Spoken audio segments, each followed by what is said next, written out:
ഒരിക്കൽ ഒരു കാട്ടിൽ ഒരു ദേവദാരു മരത്തിൻ്റെ അടിയിലായിട്ട് ഒരു കുഞ്ഞ് ഹോളുണ്ടാക്കി അതിൻ്റെ ഉള്ളിലായിരുന്നു നമ്മളുടെ പീറ്ററും ഫ്ലോപ്സി, മോപ്സി, കോട്ടൺ ടെയിൽ എന്ന് പറയുന്ന 4 മുയൽ കുഞ്ഞുങ്ങളും അവരുടെ അമ്മയും താമസിച്ചിരുന്നത്.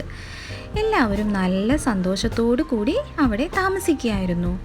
അവരുടെ അമ്മ ഒരിക്കൽ ഷോപ്പിങ്ങിന് വേണ്ടി പുറത്തോട്ട് പോവുകയായിരുന്നു. അപ്പോൾ അവരുടെ അടുത്ത് അവരുടെ അമ്മ പറഞ്ഞു, നിങ്ങൾ കുസൃതി ഒന്നും കാണിക്കരുത്. ഞാൻ ഷോപ്പിംഗ് കഴിഞ്ഞ് മാർക്കറ്റിൽ പോയി പച്ചക്കറികളെല്ലാം വാങ്ങിച്ചു വരുന്നത് വരേക്കും നിങ്ങൾ കുസൃതി ഒന്നും കാണിക്കരുത് കേട്ടോ എന്ന് പറഞ്ഞു. പ്രത്യേകിച്ച് നിങ്ങൾ ആ മെക്രിഗോറിൻ്റെ ഗാർഡനിലോട്ടൊന്നും പോകരുത്. അവരുടെ ഗാർഡനിൽ നിറയെ ക്യാരറ്റും വെജിറ്റബിൾസും ഒക്കെ ധാരാളമുണ്ട്, പക്ഷേ നിങ്ങൾ അങ്ങോട്ട് പോകരുത് എന്ന് പ്രത്യേകം അമ്മ പറഞ്ഞു. എന്നാൽ വികൃതിയായ പീറ്റർ അതനുസരിക്കാനേ നിന്നില്ല.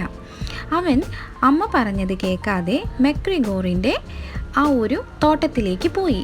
മറ്റേ കുഞ്ഞുങ്ങളായിരുന്നെങ്കിലോ അമ്മ പറഞ്ഞതനുസരിച്ച് വീടിനടുത്തുള്ള കുഞ്ഞു തോട്ടത്തിൽ കയറി അവിടെയുള്ള ബ്ലൂബെറീസും ഒക്കെ കഴിച്ചു.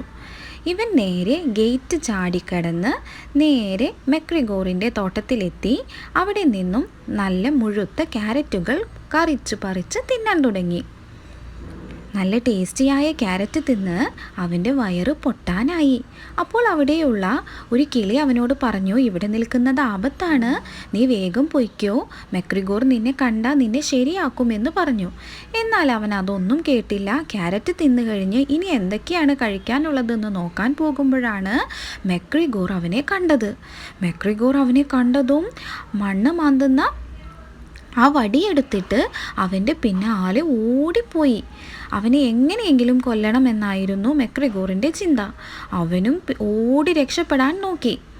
അങ്ങനെയാണ് അവൻ ഒരു പാത്രത്തിൽ വെള്ളം നിറക്കുന്ന പാട്ടയ്ക്കുള്ളിൽ ഒളിച്ചിരുന്നത്.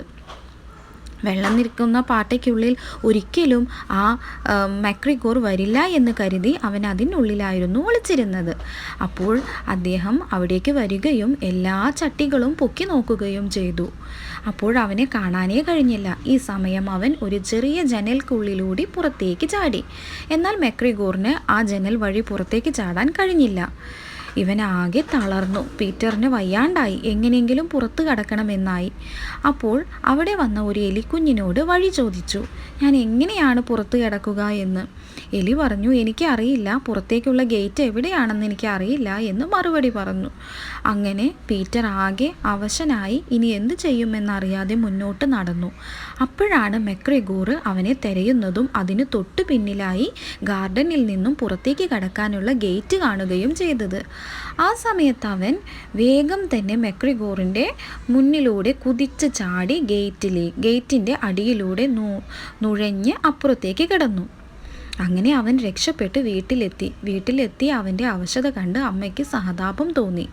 അമ്മ വിചാരിച്ചു, ഇതെന്താണ് ഇവൻ ഇങ്ങനെ വികൃതിയായിപ്പോയത്, ഇവന് ഇന്ന് രാത്രി ഒന്നും കൊടുക്കാണ്ട് കിടത്തണം, അവൻ്റെ ശരീരം വളരെ ക്ഷീണിച്ചിട്ടാണുള്ളത് എന്ന് മനസ്സിലായി.